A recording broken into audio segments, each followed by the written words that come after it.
बिस्मिल्लाहिर्रहमानिर्रहीम। अस्सलाम वालेकुम डियर स्टूडेंट्स, वेलकम टू रास मैथ्स एकेडमी।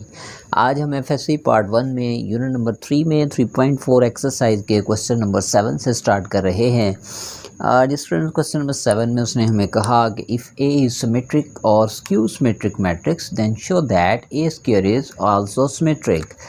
तो उसने चूँकि ख़ुद दिया हुआ है ए एक सिमेट्रिक या स्क्यू सिमेट्रिक है, तो आप लिख देंगे एज ए इज़ सिमेट्रिक। तो हमारे पास ए का ट्रांसपोज इक्वल्स आ जाएगा ए के। अब हम ले लेते हैं इसमें से ए स्क्वायर को, जिसे हमें सिमेट्रिक या स्क्यू सिमेट्रिक प्रूफ करना है। हम दोनों ही प्रूफ कर देते हैं। पहले हम इसे सिमेट्रिक प्रूफ कर देते हैं और उसके बाद हम इसे स्क्यू सिमेट्रिक प्रूफ कर देते हैं। तो dear students, take A transpose equal to this, और उसके बाद ए स्क्वायर को हम ऐसे लिख सकते हैं ए बाई ए। अब चूँकि हमें ए स्क्वायर को सिमेट्रिक प्रूफ करना है तो दोनों तरफ हम ट्रांसपोज ले लेते हैं। ओके, तो यहाँ पे हमारे पास A transpose into A transpose आ गया। अब बाई गिवन हमारे पास तो ए ट्रांसपोज इक्वल है ए के, यहाँ पे भी ए ट्रांसपोज इक्वल से, तो ये किसके इक्वल आ गया, ए स्क्वायर। यानी हमने ए स्क्वायर का ट्रांसपोज लिया और ये दोबारा से ए स्क्वायर के इक्वल आ गया। तो हम लिख देंगे hence proved A square is symmetric. उसके बाद स्टूडेंट्स हम टेक कर लेते हैं स्क्यू सिमेट्रिक को कि if A is skew symmetric. पहले हमने लिया कि अगर ए सिमेट्रिक है तो ए ट्रांसपोज इक्वल ए होगा, और अगर ए स्क्यू सिमेट्रिक है तो ए ट्रांसपोज इक्वल होगा माइनस ए के। तो अब हम दोबारा से ए स्क्वायर इक्वल ए इंटू ए ले लेते हैं और बोथ साइड ट्रांसपोज। तो ये आ गया 80 बाई 80, दोनों पे अलग अलग ट्रांसपोज शिफ्ट हो गया। अब अगर 80 इक्वल माइनस ए है तो यहाँ भी माइनस ए, यहाँ भी माइनस ए सब्स्टिट्यूट कर दें, तो आप देखेंगे माइनस से माइनस मल्टीप्लाई हुआ, प्लस आ गया और साथ क्या आ गया, ए स्क्वायर। यानी चाहे ए सिमेट्रिक मैट्रिक्स ले लें तब भी वो एक ए स्क्वायर एक सिमेट्रिक मैट्रिक्स प्रूफ होगा, और अगर आप ए एक स्क्यू सिमेट्रिक मैट्रिक्स लेंगे तो तब भी आपके पास A square transpose equal A square, यानी कि A square is skew symmetric. दोनों केसेस में ए स्क्वायर इज सिमेट्रिक। दोनों केसेस में आपके पास रिजल्ट इज सेम, यानी A square is symmetric matrix. Okay जी, नेक्स्ट हमारे पास है क्वेश्चन नंबर 8, जिसमें उसने हमें कहा कि आप अगर matrix A is this then find this value. तो हम क्या करेंगे, फर्स्ट ऑफ ऑल हम ए कॉन्जुगेट फाइंड आउट करेंगे। कॉन्जुगेट क्या करेगा, जितने भी आयोटा वैल्यूज़ हैं इनके साइंस चेंज कर देगा। यानी ये प्लस आयोटा माइनस बन गया, यहाँ पे भी प्लस आयोटा माइनस बन गया। अब इसका हम ले लेंगे ट्रांसपोज। तो ट्रांसपोज में ये तीनों जो हमारे पास रोज़ हैं ये कॉलम्स बन गई। ओके, तीनों हमारे पास जो रोज़ थी, फर्स्ट रो कॉलम बना दिया, सेकंड रो को कॉलम बना दिया, थर्ड रो को भी कॉलम बना दिया। अब आपको जस्ट इनका प्रोडक्ट फाइंड करना है। यानी पहले आप ए ले लें और उसके बाद ए कॉन्जुगेट ट्रांसपोज वैल्यू सब्स्टिट्यूट कर दें। ए की value 1 plus iota and iota, और ए कॉन्जुगेट ट्रांसपोज की जो अभी फाइंड की 1 minus iota and minus iota. अब इनकी प्रोडक्ट का मेथड क्या है, पहले फर्स्ट रो को 3 कॉलम्स से मल्टीप्लाई करके लिखेंगे, जैसा कि आपके सामने है। 1 से मल्टीप्लाई 1 आ गया, 1 माइनस आयोटा से मल्टीप्लाई होगा तो 1 माइनस आयोटा, और 1 माइनस आयोटा से मल्टीप्लाई होगा तो minus iota. Second row first column 1 plus iota, 1 से मल्टीप्लाई हुआ 1 plus iota, 1 plus iota 1 minus iota से मल्टीप्लाई होगा तो ये आएगा 1 square minus iota square. 1 plus iota minus iota से मल्टीप्लाई होगा तो आप देख सकते हैं ये आएगा माइनस आयोटा स्क्वायर। डायरेक्ट ही मैंने इनकी प्रोडक्ट ले ली। आयोटा 1 से मल्टीप्लाई आयोटा, 1 माइनस आयोटा से मल्टीप्लाई होगा तो आयोटा 1 ज़ार iota, and iota minus iota से मल्टीप्लाई तो आयोटा स्क्वायर। इस तरह से आयोटा माइनस आयोटा से मल्टीप्लाई होगा तो ये आएगा माइनस आयोटा का स्क्वायर। ओके जी, जस्ट सिंप्लीफिकेशन हमारे पास रह गई है। तो इसमें हम 1 एज इट इज़ आ गया, 1 माइनस आयोटा पे भी कोई चेंज नहीं होगी, माइनस आयोटा भी same as it is. Second row में चेंजिंग कहीं पे आएंगी, 1 प्लस आयोटा, 1 स्क्वायर आ गया 1 माइनस आयोटा स्क्वायर की जगह पे आ गया -1, यहाँ पे minus iota as it is, iota square की जगह पे -1 रिप्लेस कर दी इसकी वैल्यू, यहाँ पे भी iota as it is, iota minus iota square की रिप्लेसमेंट पे -1, यहाँ भी आयोटा स्क्वायर की रिप्लेसमेंट पे आ गया -1। मज़ीद लास्ट स्टेप में सिंप्लीफिकेशन 1 माइनस आयोटा, यहाँ पे 1 प्लस आयोटा, 1 प्लस 1 बनेगा 2, यहाँ पे आ गया minus iota plus 1, iota plus 1 and plus 1, this is your answer. Okay जी, नेक्स्ट हमारे पास है क्वेश्चन नंबर 9। इसमें उसने कहा find the inverse of the following matrices, also find inverse by row and column operation. यानी आपको एक मैट्रिक्स दिया गया, इसका इनवर्स उसने 3 तरह से फाइंड करने के लिए कहा। फर्स्ट ऑफ ऑल उसने कहा इसका इनवर्स मेथड से इनवर्स फाइंड करें, और सेकेंडली कहता है रो ऑपरेशन से भी फाइंड करें और कॉलम ऑपरेशन से भी। डियर स्टूडेंट्स, ये लॉन्ग क्वेश्चन में आता है और इनमें से किसी एक तरीके से आपसे मेंशन करेगा लॉन्ग क्वेश्चन में। आज हम फर्स्ट ऑफ ऑल देखेंगे इसका बाय इनवर्स मेथड, ठीक है जी। इसका फर्स्ट पार्ट मैं करूँगा, सेकंड और थर्ड आपके लिए प्रैक्टिस में। तो फर्स्ट ऑफ ऑल आपने जो गिवन मैट्रिक्स है इसको नॉमिनेट कर लेना है, let A is this matrix. आपने नेक्स्ट स्टेप में करना है, मैं चूँकि सवाल की लेंथ है इसीलिए यहीं पे इसे मेंशन कर रहा हूँ, let A is this matrix. अब इन्वर्स का फॉर्मूला हमारे पास same as it is 1 over determinant of A into adjoint of A. इसे हम नॉमिनेट कर देंगे इक्वेशन नंबर 1 से। अगर आपको याद हो, इससे प्रीवियस एक्सरसाइज में हमने इन्वर्स फाइंड किया था 3/3 ऑर्डर का, जिसमें 9 हमने कोफैक्टर्स फाइंड किए थे। बिल्कुल उसी मेथड से हम यहाँ पे एडजॉइंट फाइंड करेंगे, लेकिन फर्स्ट ऑफ ऑल हम ए का डिटर्मिनेंट फाइंड कर लेते हैं। जो हमारे पास डिटर्मिनेंट ऑफ ए के लिए मेथड है, इसे एक्सपेंड कर देंगे by first row, expanding by row 1। तो डिस्टेंस रो 1 से एक्सपेंड करते हुए आप देखेंगे इस रो में पहले फर्स्ट एलिमेंट लेंगे, इस अटैच रो और कॉलम स्किप कर दें, बाकी एलिमेंट्स को लिख दें। Minus by rule second element of the row आ गया 2, इससे अटैच रो और कॉलम को स्किप कर दें, बाकी वैल्यूज़ को लिख दें। इसी तरह से प्लस -3 जो हमने देखा, first value positive, second negative, third को पॉजिटिव लेते हैं। ये नेगेटिव इसका अपना ज़ाती नेगेटिव है, इसको एज इट इज़ लिख देंगे। साथ में इसे अटैच रो और कॉलम को स्किप किया तो 0, -2, -2, -2। सिंप्लीफाई करेंगे इसे तो ये हमारे पास इनके डायगोनल एंट्रीज का प्रोडक्ट आएगा -4, साथ में इन डायगोनल एंट्रीज का प्रोडक्ट जो कि आ रहा है 0। ठीक है जी, माइनस बाय रूल इस वन को लिखें या ना लिखें, -2 फिर से यहाँ पे आ जाएं, इन डायगोनल एंट्रीज का भी प्रोडक्ट 0 है, इनका भी प्रोडक्ट 0 है, तो ये आ गया 0 -0। लास्ट में प्लस माइनस -3 और यहाँ पे भी इन डायगोनल एंट्रीज का प्रोडक्ट तो आ गया 0, माइनस बाय रूल और इन डायगोनल एंट्रीज का प्रोडक्ट आ गया -2 से मल्टीप्लाई होगा तो +4। तो डिटर्मिनेंट ऑफ ए आ गया -4 -0 +12। 12 में से 4 माइनस, ये हमारे पास आ गया 8, not equal to 0, that mean inverse is possible. अब डियर स्टूडेंट्स इसमें एडजॉइंट लेंगे, तो एडजॉइंट ऑफ ए फाइंड करने के लिए हमें जो कोफैक्टर्स यानी 9 कोफैक्टर्स फाइंड करके उसका ट्रांसपोज लेंगे। तो एडजॉइंट के लिए मैंने जैसे प्रीवियस एक्सरसाइज में किया था 9 cofactors first of all find करूँगा यहाँ पे। उनमें से first of all first cofactor is A11, A12, first row के ये 3 कोफैक्टर्स होंगे A11, A12, A13। इस तरह से सेकंड रो के लिए आएंगे A21, A22 एंड A3, 2, 3। वो हम नेक्स्ट लेंगे, पहले हम इन्हें एवेल्यूएट करते हैं।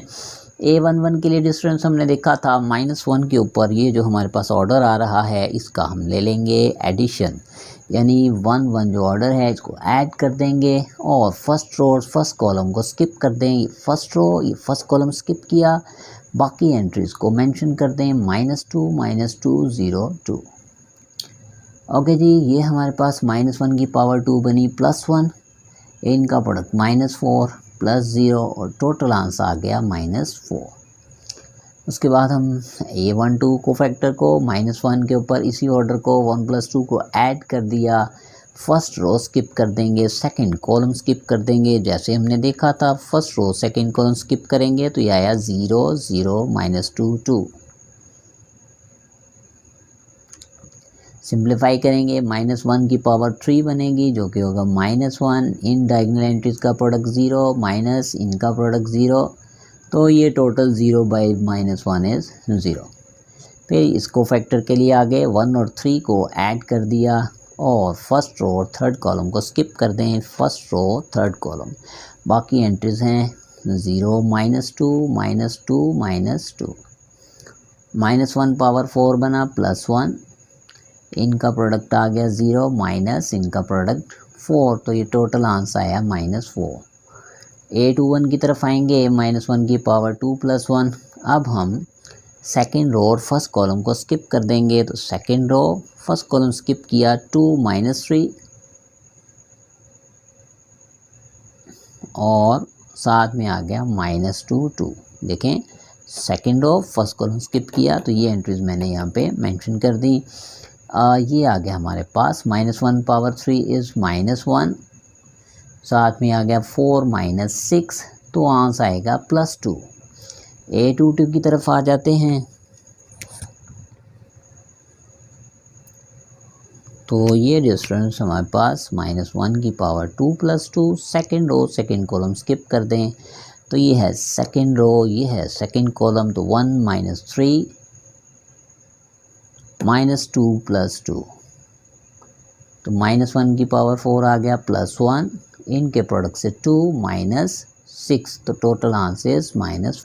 ओके जी, नेक्स्ट हमारे पास A23 को फैक्टर आएगा और उसमें भी उसी तरह से -1 की पावर में इस ऑर्डर को ऐड किया, सेकेंड रो स्किप कर देंगे और साथ में थर्ड कॉलम स्किप कर देंगे, second row third column skip किया, तो ये आया 1 2 -2 तो डिस्टेंस ये -1 पावर 5 बना -1, इनके प्रोडक्ट से -2, इनके प्रोडक्ट से आ गया 4, तो टोटल आंसर आप देख सकते हैं यहाँ से +2 बचेगा जो -1 से मल्टीप्लाई होगा, तो -2।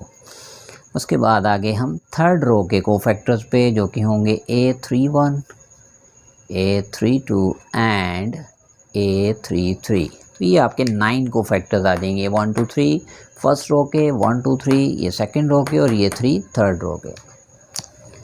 तो यहाँ पे -1 पावर 3 + 1 डिटर्मिनेंट क्या आएगा, यहाँ पे माइनर की सूरत में थर्ड रो फर्स्ट कॉलम को स्किप कर दें, third row first column skip की, तो ये हमारे पास आया 2 -2 -3 0, -1 पावर 4 बना +1, इनके प्रोडक्ट से आया 0 और इनके प्रोडक्ट से -6, टोटल आंसर -6। -1 की पावर में 3 और 2 को ऐड कर देंगे, थर्ड रो स्किप कर दें, सेकंड कॉलम स्किप कर दें, तो ये 1 0 -3 0, -1 पावर 5 आ गया -1, इनके प्रोडक्ट से आया 0, इनके प्रोडक्ट से भी आया 0, तो ये टोटल आंसर 0। -1 की पावर में अब इस ऑर्डर को ऐड कर दें, 3 + 3, थर्ड रो स्किप कर दें, थर्ड कॉलम स्किप कर दें, तो 1 0 2 -2, तो -1 पावर 6 आ गया +1, इनके प्रोडक्ट से -2, इनके प्रोडक्ट से भी -0, तो ये आया -2। तमाम के तमाम डिस्टेंस हमारे पास कोफैक्टर्स आ चुके, तो इनको हम सब्स्टिट्यूट कर देंगे एडजॉइंट में। ये आप याद रखिएगा, डिटर्मिनेंट ऑफ ए की वैल्यू क्या आई है 8, इसको भी हमने आगे यूज़ करना है। ओके जी, हमारे पास फिर आ गया adjoint of matrix A equals transpose of matrix of cofactors, and cofactors क्या हैं उनको मेंशन कर देते हैं यहाँ पे इस मैट्रिक्स में। A11 में आया था -4, A12 में आया था 0, A13 कोफैक्टर कहाँ से आया था -4, इस तरह से A21 आ गया हमारे पास 2, A22 आया -4, और A23 आया -2, यानी जो जिस पोजीशन पे है उसी पोजीशन पे उसके कोफैक्टर की वैल्यू सब्स्टिट्यूट कर दी। A31 में आंसर आया -6, A32 में आया 0, A33 में आया -2। यदि अब इसका हम ट्रांसपोज ले लेंगे तो एडजॉइंट ऑफ A इक्वल्स -4 0 -4, यहाँ पे 2 -4 -2, यहाँ पे -6 0 -2, ये आ गया एडजॉइंट ऑफ A। तो डियर स्टूडेंट्स, अब जो हमारे पास इक्वेशन नंबर 1 में वैल्यू सब्स्टिट्यूट कर देंगे जो इन्वर्स के लिए थी, A inverse equal 1 determinant of A हमारे पास आ गया 8 और एडजॉइंट ऑफ A में हमारे पास आ गया दिस वन। इक्वेशन नंबर 1 में जो इन्वर्स के लिए हमारे पास फार्मूला होता है उसमें मैंने वैल्यू सब्स्टिट्यूट कर दी। और ये आंसर हमारा आ चुका है, लेकिन आप सेम बुक का आंसर फाइंड करने के लिए इन तमाम वैल्यूज़ को 8 पे डिवाइड कर दें। -4/8, 2/8, -6/8, यहाँ पे 0/8, -4/8 एंड 0/8, यहाँ पे भी -4/8, -2/8 और यहाँ पे -2/8। सिंप्लीफिकेशन में मज़ीद आंसर आ गया -1/2, 1/4, -3/4, यहाँ पे 0, -1/2, 0, -1/2, -1/4, -1/4। This is your final answer. तो स्टूडेंट्स, इसका मैंने एक पार्ट किया है इन्वर्स मेथड से, 2 आपके लिए। अब मैं करूँगा इसी क्वेश्चन को रो ऑपरेशन से आपके सामने सॉल्व कर रहा हूँ। डियर स्टूडेंट्स, इसको अब रो ऑपरेशन से हम सॉल्व करने जा रहे हैं। उसके लिए क्या मेथड होगा, चाहे हम कोई भी ऑपरेशन अप्लाई कर दें, आंसर इन्वर्स का सेम होगा। रो ऑपरेशन से सॉल्व करने के लिए फ़र्स्ट ऑफ ऑल आप देखें कि इस मैट्रिक्स को आपने सेम एज इट इज़ लिख देना है और इसके साथ ही इसके पैरेलल लेना है एक identity matrix of the same order. चूँकि ये 3/3 ऑर्डर का है तो हम यहाँ पे आइडेंटिटी मैट्रिक्स भी किस ऑर्डर का लेंगे, 3/3 ऑर्डर का। अब डिस्टेंस हम इसको लेट्स सपोज अगर हम नॉमिनेट करते हैं मैट्रिक्स A, तो ये हमारे पास क्या आ गया, आइडेंटिटी मैट्रिक्स ऑफ ऑर्डर 3। हमने अब क्या करना है, इसको रो वाइज इन दोनों मैट्रिक्स को इक्वली सॉल्व करेंगे। रो वाइज इनको इस तरह से सॉल्व करना है कि यहाँ पे आइडेंटिटी बन जाए और उसके अगेंस्ट जो यहाँ पे आएगा मैट्रिक्स वो इसका क्या होगा, इन्वर्स। यानी इसको हमने आइडेंटिटी मैट्रिक्स बनाना है और इसके आइडेंटिटी मैट्रिक्स बनाने के लिए जो भी हम रो ऑपरेशन लगाएंगे वो इस पूरी रो के ऊपर अप्लाई होगा। तो यहाँ पे जैसे ही आइडेंटिटी मैट्रिक्स प्रोड्यूस होगा तो उसके पैरेलल यहाँ पे जो मैट्रिक्स आएगा वो ए का इन्वर्स होगा। ठीक है जी। लेट्स डियर स्टूडेंट्स, यहाँ पे आइडेंटिटी मैट्रिक्स प्रोड्यूस करने के लिए आप याद रखें, फर्स्ट ऑफ ऑल हम 1 प्रोड्यूस करेंगे और उसके नीचे 0 0 फॉर्म करेंगे। फिर यहाँ पे हम 1 प्रोड्यूस करेंगे, इन द नेक्स्ट स्टेप इसके नीचे भी 0 बनाएंगे और इसके ऊपर भी क्या बना देंगे, 0। ठीक है जी, 1 के नीचे ऊपर 0 0 बना देंगे। यहाँ पे 1 बनाने के बाद ये तरतीब चलाएंगे, पहले 1 के नीचे 0 0, फिर यहाँ सेंटर में 1 बनाएंगे और इसके ऊपर नीचे 0 0। उसके बाद हम यहाँ पे 1 प्रोड्यूस करेंगे और उसके बाद ऊपर की डायरेक्शन में 0 0। यानी कि इसी ऑर्डर से हमने यहाँ पे आइडेंटिटी मैट्रिक्स फॉर्म करना है, जैसे आप ये तरतीब देख रहे हैं। तो मैंने देखा 1 के नीचे पहले से ही एक 0 तो आ रहा है, तो जस्ट थर्ड रो में यहाँ पे स्टार्टिंग एंट्री जो है वो 0 होनी चाहिए। तो मैं उसके लिए ऑपरेशन क्या लगाऊंगा, देखिएगा, by third row +2 time of first row. यानी अगर मैं थर्ड रो में फर्स्ट रो को 2 से मल्टीप्लाई करके ऐड करूँगा तो 2 - 2 यहाँ क्या बन जाएगा, 0। इसको हम रफ वक्त में साथ में सॉल्व कर लेते हैं। पहले मैं ले लेता हूँ यहाँ पे सेम एज इट इज़ इन मैट्रिक्स को, और जिस मैट्रिक्स की रो पे ऑपरेशन लगा है उसमें चेंज आएगा, बाकी रोज एज इट इज़। यानी फर्स्ट रो भी एज इट इज़ आ जाएगी, यहाँ पे सेकंड रो भी एज इट इज़ आ जाएगी। चेंज कहाँ अप्लाई होगा, जस्ट थर्ड रो में। तो फर्स्ट ऑफ ऑल मैं थर्ड रो लिखूँगा, -2 -2 2 0 0 1। अब मैं इस फर्स्ट रो को, जो लीडिंग रो है, इसको 2 से मल्टीप्लाई करूँगा तो आप देखिएगा ये हमारे पास फर्स्ट रो 2 से मल्टीप्लाई होगी। 2 1s are 2, 2 2s are 4, 2 - 3s are -6, 2 1s are 2, 2 0 are 0 and 2 0 are 0। Add करेंगे तो ये आया 0 2 -4 2 0 1। तो ये मैं यहाँ लिख दूंगा 0, जो हमारे पास रिजल्टेंट वैल्यू है 0 2 -4 2 0 1। यहाँ थर्ड रो पे ऑपरेशन अप्लाई करके जो चेंज आई है उसको मैंने यहाँ पे मेंशन कर दिया। ठीक है जी। अब मुझे बनाना है यहाँ पे -1, तो उसके लिए मेरे पास एक ही मुझे मेथड नज़र आ रहा है कि अगर मैं सेकेंड रो पूरी की पूरी को 2 पे डिवाइड -2 पे डिवाइड कर दूँ तो यहाँ क्या बन जाएगा 1। तो मैं यही ऑपरेशन लगा रहा हूँ कि by 1/-2 time of second row. तो स्टूडेंट्स आप देख सकते हैं। अच्छा जी, ये वही बात है कि रो ऑपरेशन जब लगाएंगे तो आपने ये ज़हन में रखना है, यहाँ इक्वल नहीं लगाना, यहाँ पे इक्वलेंट साइन और साथ में रो ऑपरेशन मेंशन करना है। ये भी हमारे पास एक रूल है कि आपने यहाँ पे इक्वलिटी नहीं लगाना, इस तरह से equivalent sign with row operation आपने शो करना है। ठीक है जी, ये रो वाइज ऑपरेट हो रहा है। ओके जी, अब हमारे पास ऑपरेशन लगा है जस्ट सेकंड रो पे, तो first row as it is, second row को -2 पे डिवाइड करेंगे तो ये आएगा 0 -2 पे डिवाइड +1, यहाँ भी 0 रहेगा 0 रहेगा, 1 को -2 पे डिवाइड किया 1/-2 और 0 as it is. Third row पे कोई ऑपरेशन नहीं लगा तो ये third row same as it is. अब डिफरेंस हमें इस 1 के नीचे भी 0 बनाना है और ऊपर भी, तो उसके लिए जो ऑपरेशन लगेगा सिंपल सा, बाई पहले फर्स्ट रो में 0 बनाने के लिए रो 1 -2 टाइम ऑफ रो 2, यानी इस 2 को 2 से मल्टीप्लाई करके इसमें से माइनस करूँगा तो ही 0 बनेगा, इसलिए मैंने लिखा कि first row -2 time of second row. इसी तरह से थर्ड रो के लिए भी ऑपरेशन साथ ही लगाएंगे, रो 3 -2 टाइम ऑफ रो 2। इन ऑपरेशंस को हम रफ वक्त में शो कर देते हैं। तो जिस पे ऑपरेशन नहीं लग रहा उस रो को हम नहीं छेड़ेंगे, जस्ट जिन पे लगेगा उनको हम छेड़ेंगे। तो पहले रो 1 पे लगेगा, तो ये देखें फर्स्ट रो के एंट्रीज़ को मैं मेंशन करूँगा। सेकंड रो को 2 से मल्टीप्लाई करें तो ये आ जाएगा 0 2 0 0, इसको 2 से मल्टीप्लाई करेंगे तो -1 0। इन सब को ऐड कर दें, ये 1 सॉरी इन्हें क्या करना है माइनस, तो साइन क्या हो जाएंगे चेंज, तो ये 1 0 -3 1 1 0 1 0 -3, ये जो रिजल्टिंग रो है इसको यहाँ पे मेंशन कर देंगे 1 1 0। सेकेंड रो पे कोई ऑपरेशन नहीं लगा तो सेकेंड रो को एज इट इज़ लिख देंगे। थर्ड रो पे भी ऑपरेशन लगना है तो थर्ड रो को लिख देंगे।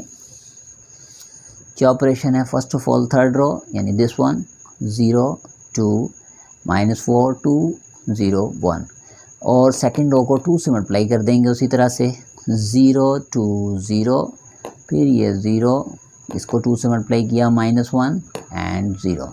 सेकंड रो को मैंने 2 से मल्टीप्लाई करके जो रिज़ल्ट आया यहाँ लिखा और साइंस चेंज, तो आंसर बना 0 0 -4 2 1 1। यहाँ रिजल्टेंट रो मेंशन कर देंगे 0 0 -4 2 1 1। तो आप डिस्टेंस देख सकते हैं 1 के ऊपर और नीचे 0 0 प्रोड्यूस हो गया। अब फाइनली रह गया यहाँ पे 1 बनाना।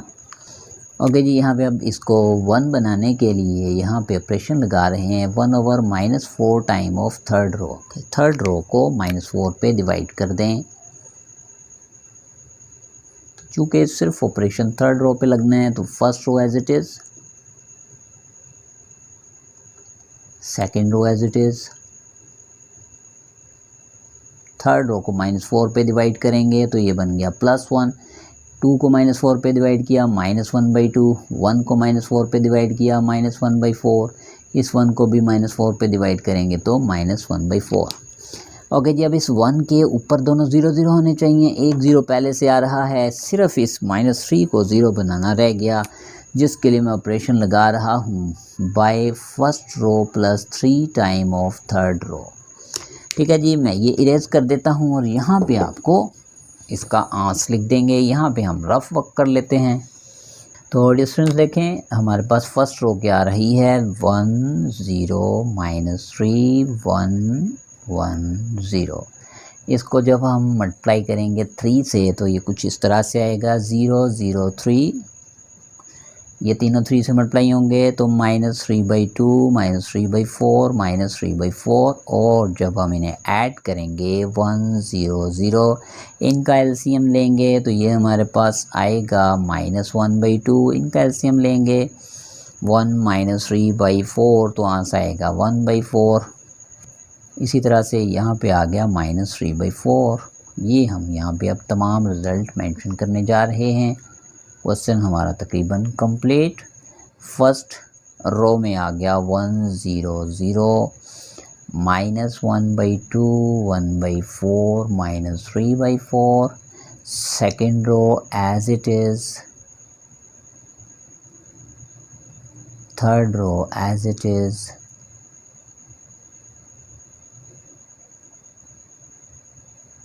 ओके डियर स्टूडेंट्स, आप देख सकते हैं यहाँ पे आइडेंटिटी मैट्रिक्स प्रोड्यूस हो गया है यानी I3। तो उसकी अल्टरनेट ये जो मैट्रिक्स है ये क्या होगा, A इनवर्स।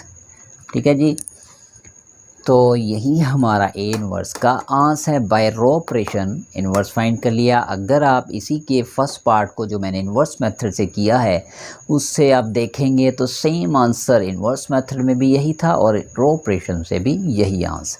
तो डिफरेंस 9 का मैंने फर्स्ट पार्ट किया है इनवर्स मेथड से, 2 पार्ट्स आपके लिए इस तरह, इसका रो ऑपरेशन से मैंने फर्स्ट पार्ट किया है, 2 पार्ट्स आपके लिए। इन द नेक्स्ट लेक्चर इंशाल्लाह इसका मैं एक क्वेश्चन करूँगा कॉलम ऑपरेशन से और नेक्स्ट क्वेश्चन में से रैंक ऑफ द मैट्रिक्स का क्वेश्चन करूँगा। तब तक के लिए इजाज़त दें। मेरी वीडियो को आप लाजमी शेयर किया करें, चैनल को सब्सक्राइब करें, लाइक करें वीडियोस को। थैंक यू, टेक केयर, अल्लाह हाफिज़।